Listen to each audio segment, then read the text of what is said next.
오늘은 현실의 뿌리박은 영성 다윗 시리즈, 이제 사무엘 하 말씀을 끝나고 아직 이제 끝난 게 아니라 이제 열왕기 말씀을 오늘 같이 읽었는데, 이제 2장에 가서 다윗이 이제 하나님의 부름을 받아서 이제 떠나게 되면 이제 다음 시간이 아마 다윗 말씀으로는 이제 가장 마지막 말씀이 될 것 같습니다.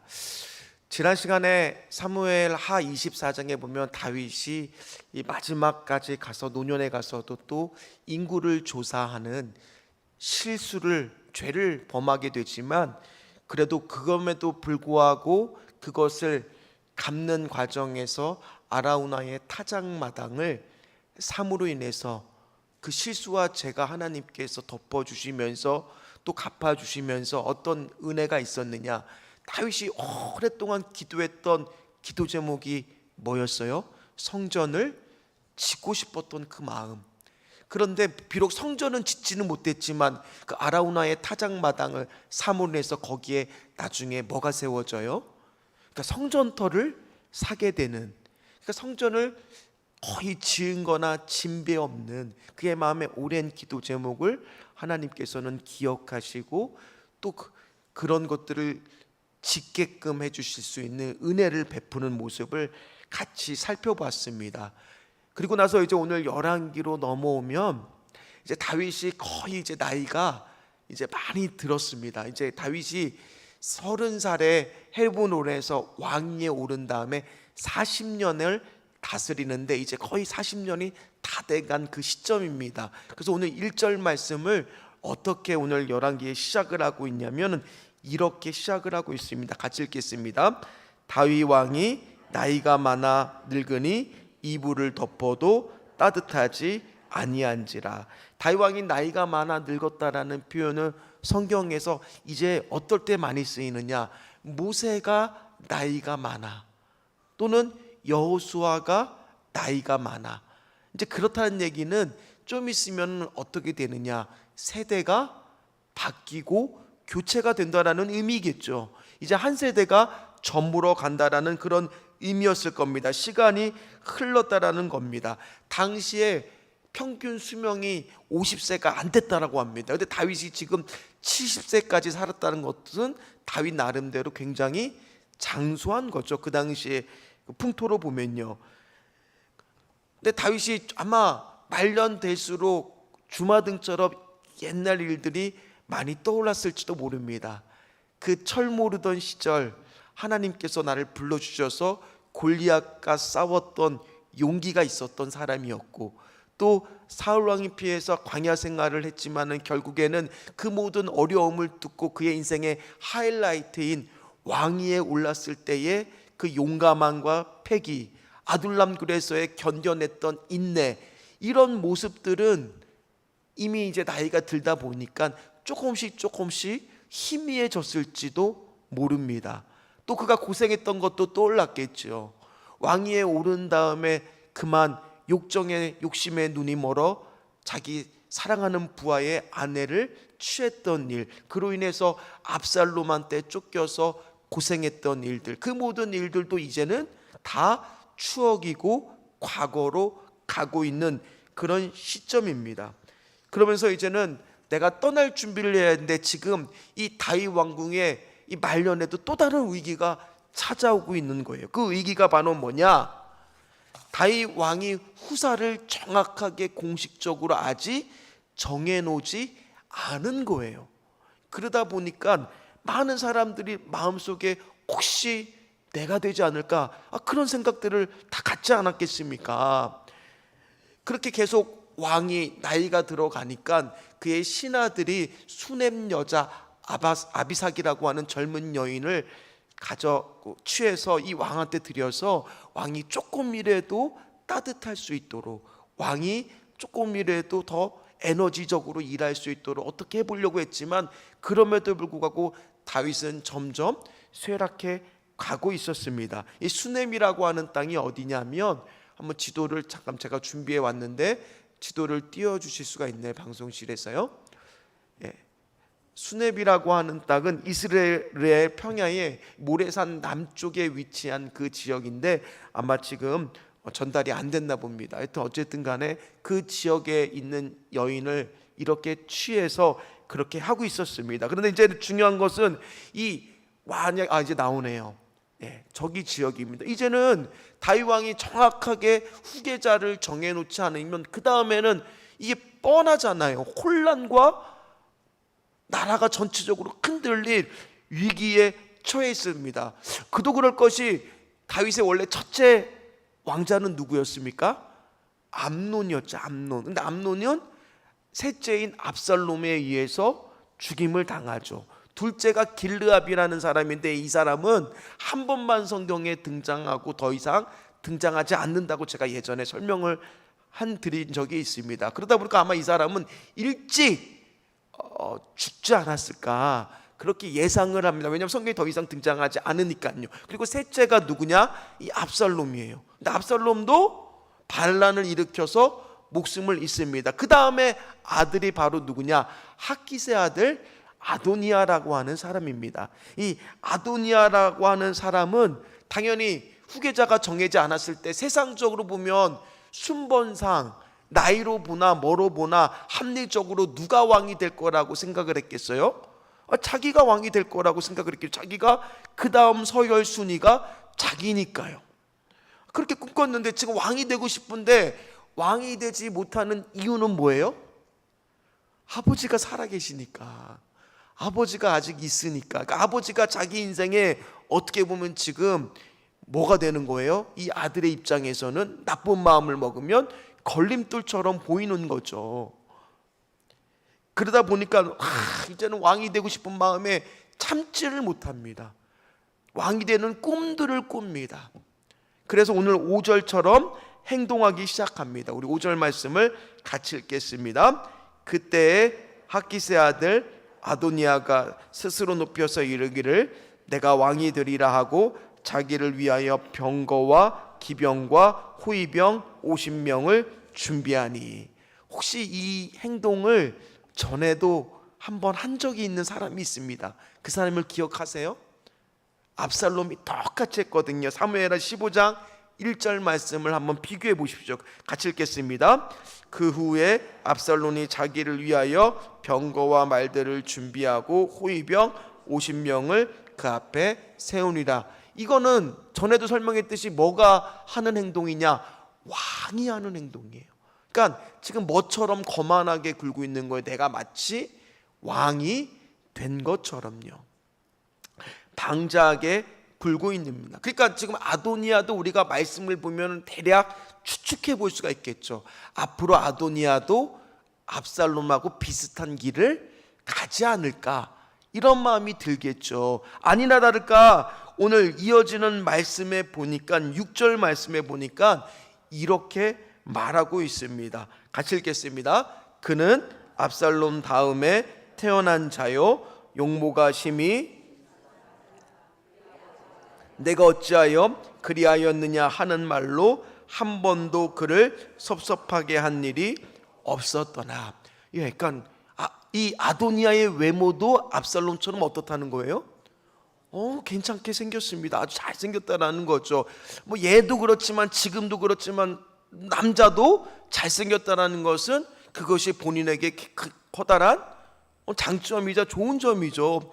저도 주일날 이렇게 흰색 가운을 요즘에 입고 있지만 입고 나서 설교를 하다가 저 내려와서 이 옷을 벗고 양복을 입고 이렇게 인사를 드릴 때 보면 어떤 분이 간혹 이런 말을 할 때가 있어요. 강당 처음 오신 분들이 그런 말을 주로 합니다. 강대상에서 볼 때마다 내려와서 보니까 목사님 더 젊어 보인다고. 물론 저 듣기 좋으라고 한 말이지만 그 말을 들었을 때 저는 기분이 좋을까요, 나쁠까요? 당연히 누구든지 칭찬받으면 기분이 좋을 수밖에 없잖아요. 아도니아도 그런 것들의 외모에 대한 칭찬이 있었는데, 자, 가만히 살펴보십시오. 그동안 보면은 압살롬도 어땠습니까? 머리가 아주 길었고 아름다웠고 외모가 뛰어났습니다. 사울도 키가 남들보다 머리 하나가 더 있을 만큼 외모가 뛰어났고 아주 멋있었던 사람입니다. 근데 그들에 있어서의 외모는 장점인 동시에 그들에게 있어서는 뭐가 되었습니까? 그런 것들을 의지하고 그런 세상적인 기준과 스펙을 따라가다 보니까 도리어 뭐에 소홀한 사람들이 되었느냐? 하나님을 바라보고 하나님을 의지하는 거에는 소홀한 사람들이 되어버렸다라는 겁니다. 그러니까 이들의 공통점은 하나님을 바라보지 않았죠. 왜 바라보지 않았냐? 저는 오늘 6절 말씀을 읽으면서 뒷부분이 더 신경이 쓰이기 시작했던 거예요. 뒷부분이 뭐냐? 오늘 6절 말씀을 다시 한번 띄워주시면 뭐라고 되어 있습니까? 6절 말씀을 다시 한번 띄워주시면 네가 어찌하여 그리하였느냐 하는 말로 한 번도 그를 뭐하게 한 적이 없다? 섭섭하게 한 적이 없다라는 말이 더 와닿는 거예요. 그러니까 우리는 이 오늘 말씀은 다음 세대, 특별히 오늘 여기 계신 분들은 다 지금 자녀들이 있고 자녀에 대한 기도 제목들이 있는 분도 있습니다. 자, 첫 번째는 우리가 기억해야 될 건 뭐냐? 같이 읽겠습니다. 다음 세대에게 말씀을 잘 가르쳐야 된다라는 거예요. 지금 다윗이 하나님 마음에 합한 사람으로 믿음 생활은 잘했지만은 다윗이 그나마 오늘 말씀을 보니까 계속적으로 실수하고 있는 부분 중에 하나가 바로 뭐냐? 자녀들을 뭘로 키우지 않았어요? 말씀으로 키우지 않았어요. 에베소서 6장 4절 말씀에 보면 이렇게 말합니다. 같이 읽겠습니다.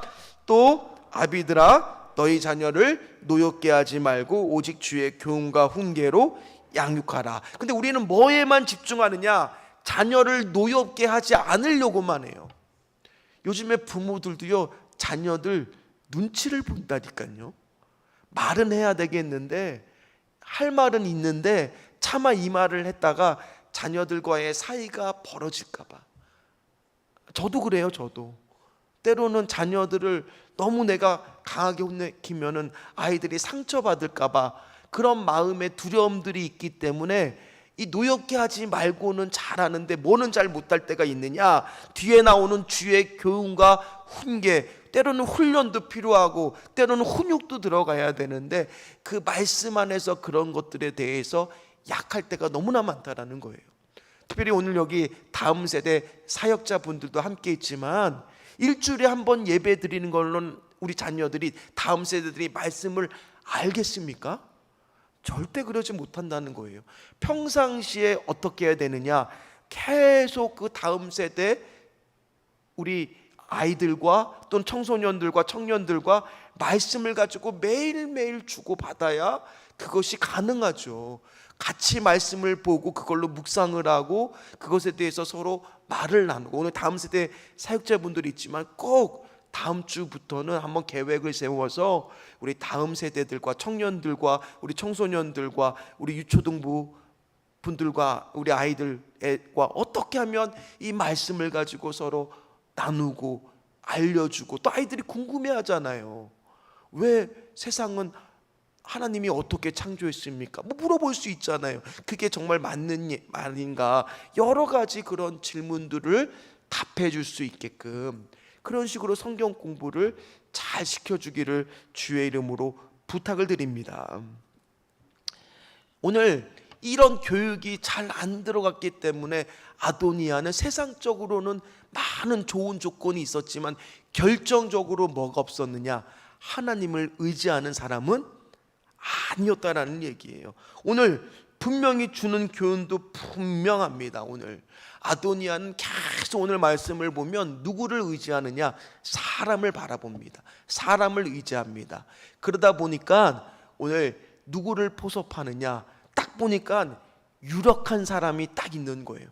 그 사람이 바로 누구냐? 오늘 7절에 나오는 사람들을 포섭하기 시작합니다. 그리고 8절에 나온 사람들을 하고 등을 져서 이렇게 두 파로 지금 나누게 됩니다. 한쪽은 아도니아파, 한쪽은 솔로몬파. 그게 오늘 7절과 8절 말씀입니다. 우리 같이 읽어보도록 하겠습니다. 아도니아가 수르의 아들 요압과 제사장 아비아달과 모이하니 그들이 따르고 도우나. 자, 그럼 아도니아 쪽에는 누가 쓴 거예요? 예, 요압 아시죠? 요압. 그리고 제사장 아비아달. 제사장이 두 명이 있었죠. 아비아달과 사독. 그 중에 아비아달이 이제 아도니아의 편에 쓴 겁니다. 반대로 8절 솔로몬 편에 쓴 사람은 누구냐? 같이 읽겠습니다. 제사장 사독과 여호야다의 아들 브나야와 선지자 나단과 시므이와 레이와 다윗의 용사들은 아도니아와 같이 하지 아니하였더라. 아멘.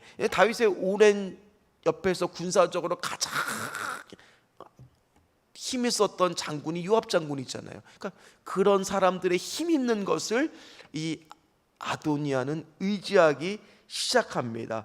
탁월하고 이름난 두 인사가 내 앞에 내 편만 되어준다면 내가 왕위에 서는 데는 문제가 없을 거야.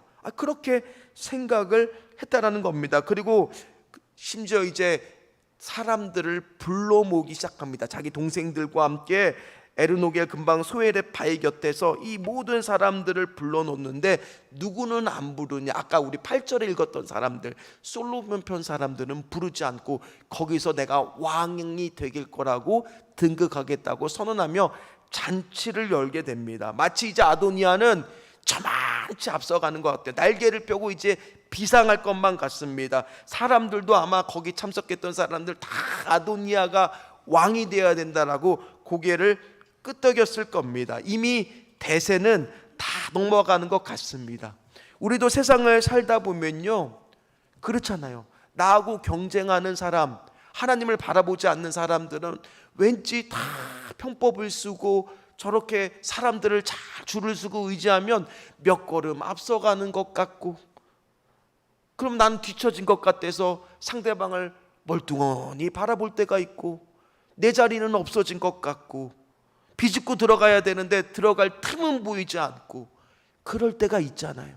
그럼 내가 뒤처진 건 아닌가, 나는 실패한 거 아닌가, 이제라도 내가 줄을 좀 잘 서봐야 되는가, 사람을 의지해야 되는 거 아닌가, 그런 고민들이 될 때가 있더라는 거예요. 자, 그럴 때 우리 다음 세대들에게도 명확하게 알려줘야 됩니다. 자, 두 번째입니다. 같이 읽겠습니다. 도움을 주는 영적 멘토가 필요합니다.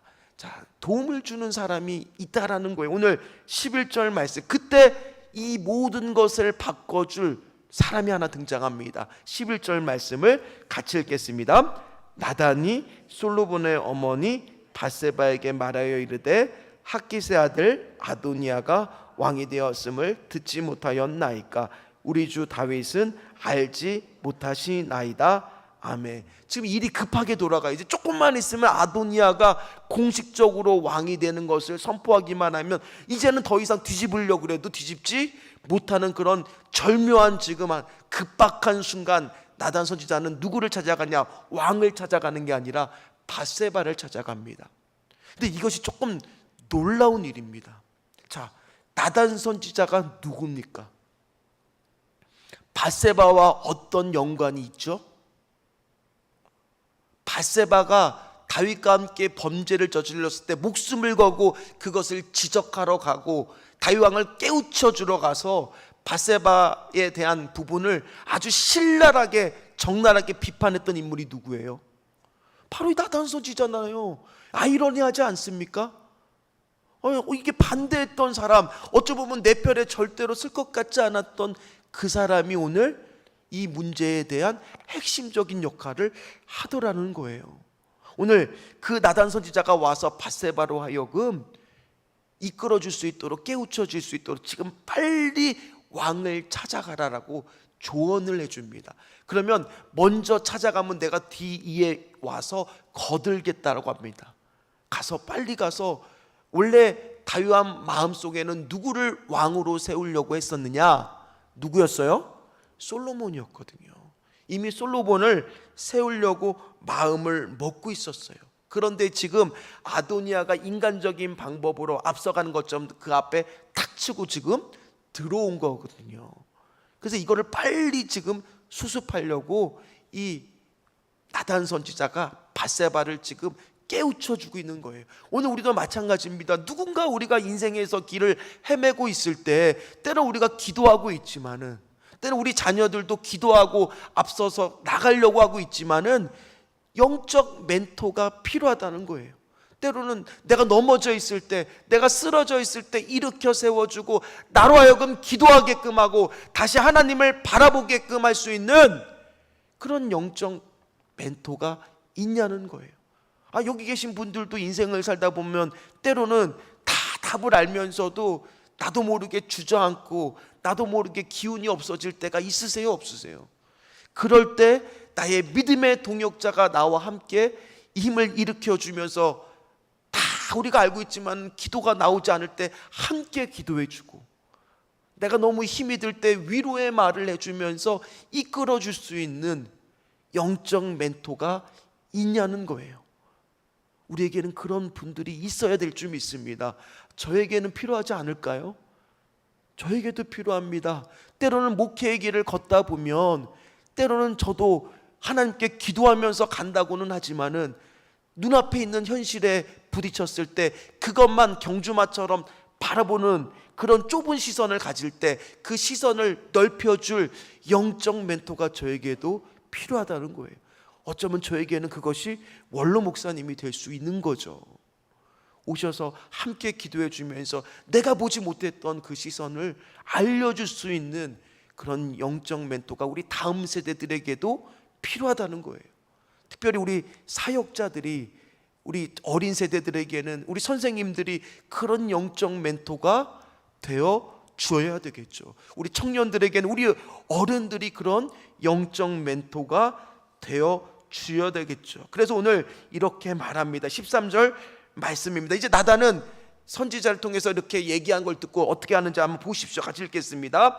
당신은 다윗 왕 앞에 들어가서 아뢰기를, 내 주 왕이여, 전에 왕이 여종에게 맹세하여 이르시기를, 내 아들 솔로몬이 반드시 나를 이어 왕이 되어 나 왕위에 앉으리라 하지 아니하셨나이까? 그런데 아도니아가 무슨 이유로 왕이 되었나이까 하소서. 아멘. 이게 구체적으로 뭐라고 말해야 될지를 지금 다 알려주고 있잖아요. 왕한테 빨리 찾아가서 왕께서 약속하신 그 약속을 빨리 속히 행하라 라고 조언을 하고 있습니다. 그래서 그 얘기를 듣자마자 밧세바는 움직이게 됩니다. 전에는 스스로 움직일 수가 없었는데 나단 선지자를 통해서 움직일 힘을 얻습니다. 그리고 찾아갑니다. 찾아가서 그대로 행합니다. 그러면서 왕이 전에 이렇게 하지 않았습니까? 역대상 22장 9절 10절 말씀을 생각나게 합니다. 같이 읽겠습니다. 보라, 한 아들이 내게서 나리니 그는 온순한 사람이라. 내가 그로 주변 모든 대적에게서 평온을 얻게 하리라. 그의 이름은 솔로몬이라 하리니 이는 내가 그의 생전의 평안과 안일함을 이스라엘에게 줄 것임이라. 그가 내 이름을 위하여 성전을 건축할지라. 그는 내 아들이 되고 나는 그의 아버지가 돼서 그 나라 왕위를 이스라엘 위에 굳게 세워 영원까지 이르게 하리라 하셨나니 아멘. 아무리 세상적 방법이 나를 앞서가는 것 같고, 저 남의 집 아들은 왜 이렇게 세상적으로 보면 저 두 발짝 세 발짝 나보다 이기는 것 같은 그런 마음이 들 때가 있어요. 그러나 하나님은요, 그 가운데도 하나님의 방법으로 하나님의 사람들에게 일하고 계신다라는 거예요. 우리 자녀에게도 마찬가지입니다. 우리 다음 세대도 마찬가지입니다. 지금 우리 다음 세대들이 말씀 안에서 우리가 잘 키우는 가운데, 기도 가운데 있는 가운데 하나님은 반드시 하나님의 때 우리 자녀들에게도 구원의 손길을 허락해 주실 줄 믿습니다.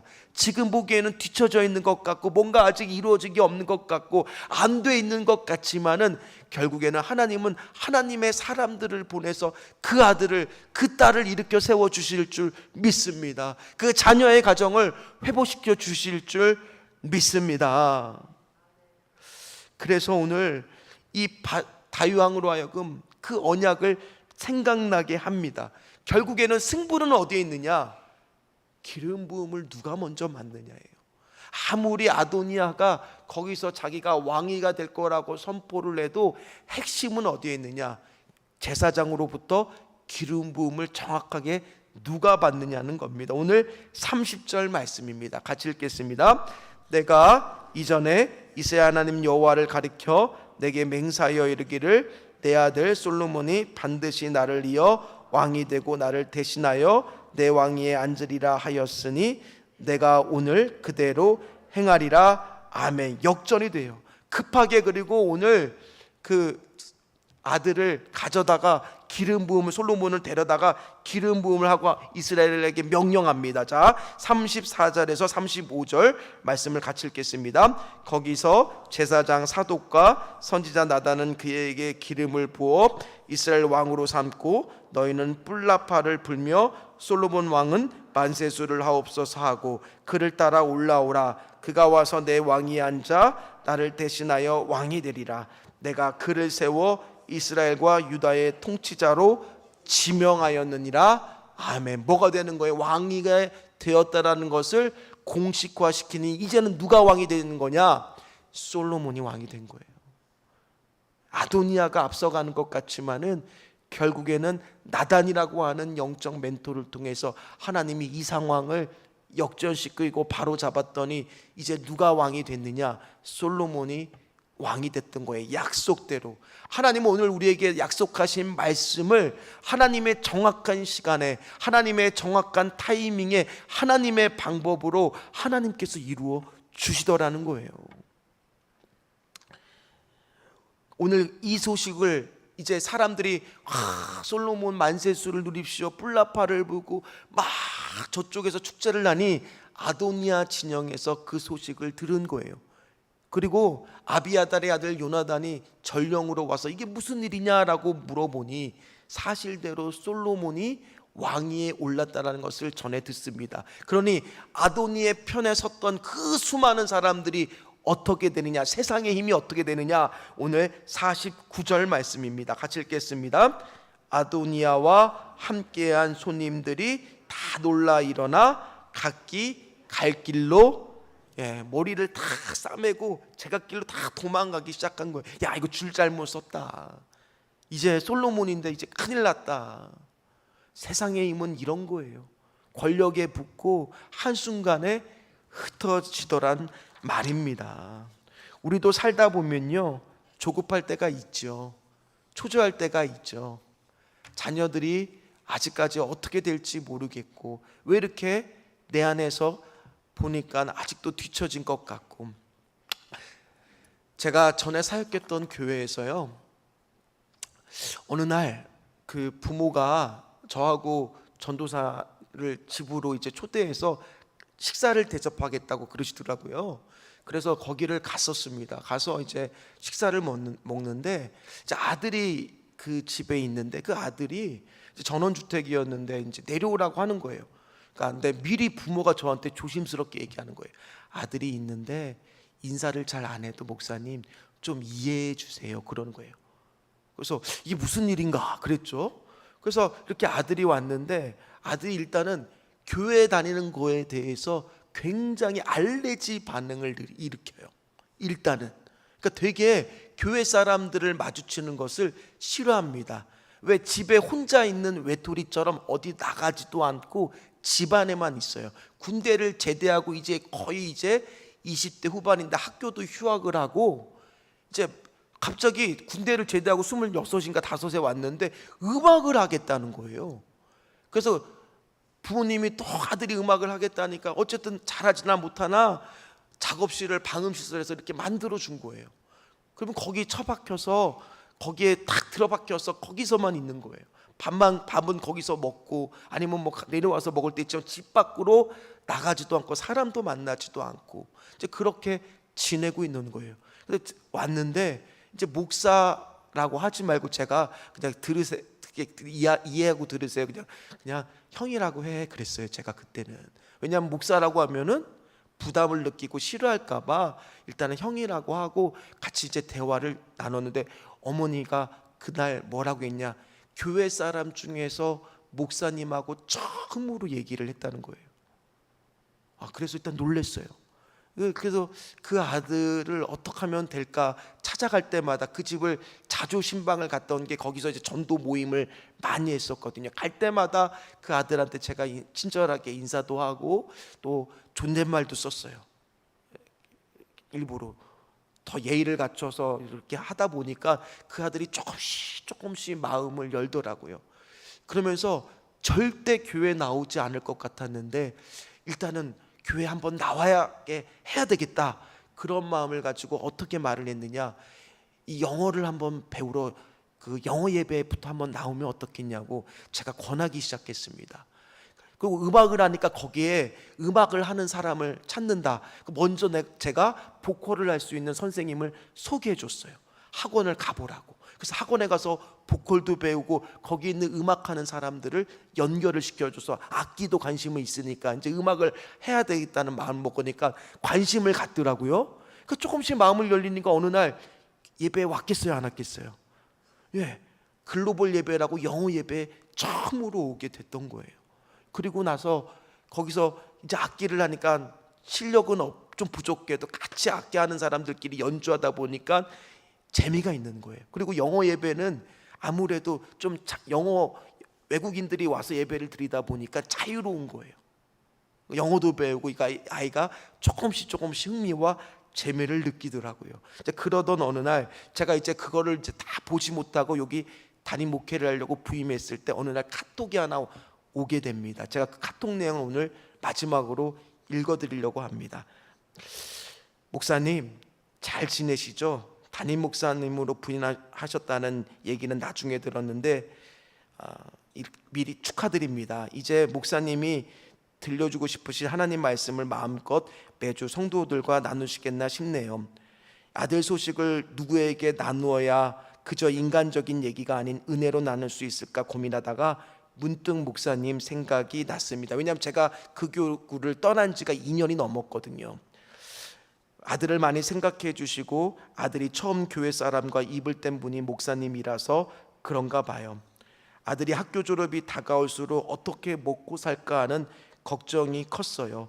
잘난 아들, 훌륭한 아들 이런 건 생각해 본 적이 없고 그저 평범하게 밥 먹고 살기만을 바랬어요. 영적 잘난 아들이 아니라 우리가 영적 아들 새벽 예배 때 기도했었잖아요. 4학년 2학기 학교에서 일본 컴퓨터 프로그램을 목적으로 국가적으로 지원하는 프로그램이 있었고 지난 6개월간 일본어와 자바 프로그래밍 공부를 병행해서 죽을 듯 아들이 공부를 했어요. 일본어로 회사마다 인터뷰를 해야 했고 몇 번의 고변을 마신 뒤 졸업을 일주일 앞두고 한 기업으로부터 합격 통보를 받아 2-3개월 뒤에 출국합니다. 도쿄시 분교구에 있는 IT 기업입니다. 그 사이 하나님의 인도하심과 마음 깊이 내가 할 거니까 걱정 말아라 하는 감동도 받으며 회사 시험에 떨어질 때 흔들리다가 다시 마음 잡고를 반복했습니다. 이것이 아들의 시험이 아니라 하나님께서 나의 마음을 보는 시간이었음을 알게 되었습니다. 참으로 감사한 시간이었고 행복한 시간을 보내고 있습니다. 공부도 못하고 센스도 없고 사회성도 부족하고 부족한 것 투성이 아이라 하나님이 만져야만 하는 아이라서 더 은혜가 되었나 봅니다. 나는 아무 공로 없고 어릴 때부터 한 번도 잘나본 적 없는 아이라 내가 뭔가를 할 수 없었던 게 오히려 하나님을 의지하게 되어서 은혜임을 알았습니다. 목사님께서 아들을 걱정해 주고 기도해 주셨다는 것을 알아요. 감사합니다 라고 했어요. 오늘 마찬가지예요. 우리 자녀에게 뭐를 가르치겠습니까? 우리 다음 세대에게 무엇을 물려주겠습니까? 아도니아와 같이 사람을 의지하고 아도니아와 같이 세상 가운데 앞서가야 된다라는 것을 가르치겠습니까? 하나님이 때가 되면 이 아이처럼 하나님이 들어서 그 아이를 거기 위치에다가 정확하게 갖다 놓으신다니까요. 오히려 지금 누구를 기도하게끔 하고 누구를 지금 테스트하고 계시는 거예요?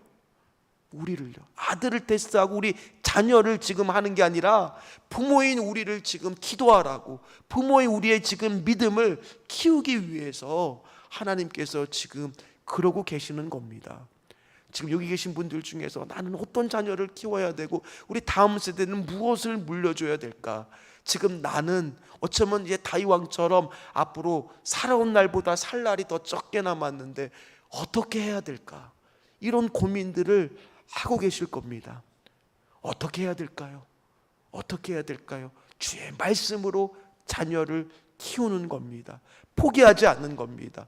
끝까지 하나님, 누군가 내가 아니어도 오늘 나단과 같은 선지자, 누군가에게는 영적 멘토를 만나게 하여 주시옵소서. 그랬을 때 하나님은 이 나단 선지자가 어떤 사람이에요? 전혀 밧세바를 도와줄 것 같지 않았던 그 사람을 보내주셔서 하나님은 오늘 도와주셔서 결국에 솔로몬을 세우게 하는 것처럼 하나님 오늘 이 집사님에게도 부족한 저를 사용하여 주셔서 교회에 연결이 되고 세상 밖으로 나오게 되고 잘난 아들은 아니지만 결국에는 그 위치로 가게끔 만드는 것이 오늘 우리 하나님이 역사하는 것인 줄 믿습니다. 오늘 우리 기도할 때 하나님 우리 자녀들을 위해서 한 번 더 기도할 때 잘난 아들보다 영적 아들이 되게 하여 주시옵소서. 하나님이 세우시면 됩니다. 세상적 조건이 조금은 부족해도 아버지 오히려 그것을 내가 붙잡고 기도했을 때 더 은혜가 될 줄 믿습니다. 이 집사님의 고백이 우리의 고백이 되시기를 주의 이름으로 축원합니다. 같이 찬양하도록